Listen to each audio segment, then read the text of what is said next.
नमस्कार दोस्तों, आज की सबसे बड़ी खबर आ चुकी है। लोकसभा में संसद में 7 लोगों ने ओल्ड पेंशन स्कीम पर उठाया बड़ा मुद्दा। देखते हैं पूरी वीडियो। का बजट 5.20% से घटाकर 5.04% करने का आम आदमी है उससे आपने 60% टैक्स तय किया है, और जो रिच हैं, सुपर रिच हैं, उनसे आप मुश्किल से 2% टैक्स लेते हैं। तो कैसे स्वास्थ्य और शिक्षा पर खर्च होगा? कैसे ओपीएस लागू होगा, ओल्ड पेंशन स्कीम? कैसे विकलांगों को, गरीबों को 3,000 प्रति महीना मिलेगा सामाजिक सुरक्षा पेंशन? आप सुपर रिच को लगातार बीजेपी के लोग विपक्ष में रहे तो ओपीएस की बातें किए। 10 साल से आप सत्ता चला रहे हो, 11वां बजट पेश कर रहे हो। पूरा देश आज ओपीएस के लिए सरकारी कर्मचारी परेशान है। कहीं ओपीएस की चर्चा नहीं है, पुरानी पेंशन की कोई चर्चा नहीं है। सभापति महोदय, पुरानी पेंशन तो पुरानी पेंशन, हम मांग करते हैं। बहुत बड़े राष्ट्रभक्त आप बनते हो, मैं मांग करता हूं देश के पैरामिलिट्री फोर्सेस को आप पुरानी पेंशन दीजिए। मैं मांग करता हूं, आप राष्ट्रभक्त हैं ना, सीमा में जो सुरक्षा कर रहे हैं, जो शहादत झेल रहे हैं, मेरी मांग है कि आप उनकी ओपीएस दीजिए। वो आप ओपीएस नहीं दे पाओगे। सदस्य श्री दीपेंद्र सिंह हुड्डा जी। धन्यवाद अध्यक्ष महोदय।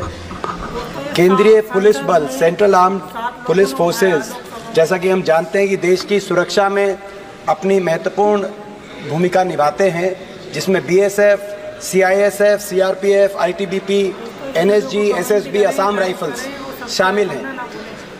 इन जो हमारे केंद्रीय पुलिस बल हैं, इनके ऊपर ना सिर्फ कश्मीर से लेकर नॉर्थ ईस्ट तक या नक्सल क्षेत्रों में, बल्कि सीमाओं, बंदरगाहों पे, एयरपोर्ट पे और यहाँ तक कि संसद की सुरक्षा भी अब इन्हीं के हाथों में दी गई है।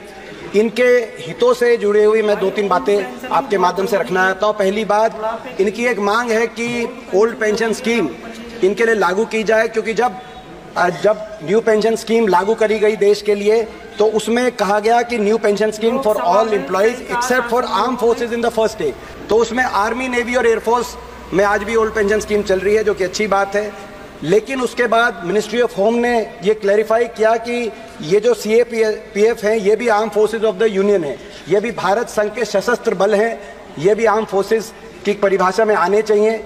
इसीलिए इन लोगों की, जब ये जो देश की सुरक्षा दे रहे हैं, तो इनके भविष्य की सुरक्षा करना भी मैं समझता हूँ हमारे देश का सरकार का कार्य है।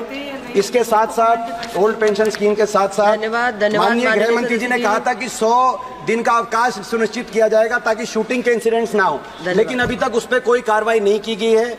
इन फोर्सेस के लिए केवल 60 दिन का अवकाश दिया जा रहा है। 100 दिन का अवकाश सुनिश्चित किया जाए और हर राज्य में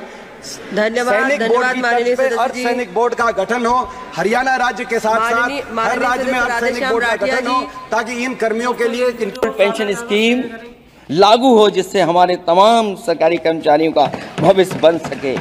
और देश की एक बड़ी आबादी, जहां से मैं चुन करके आता हूं, उत्तर प्रदेश, जहां बुनकर, न केवल उत्तर प्रदेश बल्कि देश के कोने कोने में बुनकर समाज के लोग बड़े पैमाने पर रह रहे हैं, लेकिन बुनकरों को जो सुविधाएं मिलनी चाहिए वो भी इस सरकार में।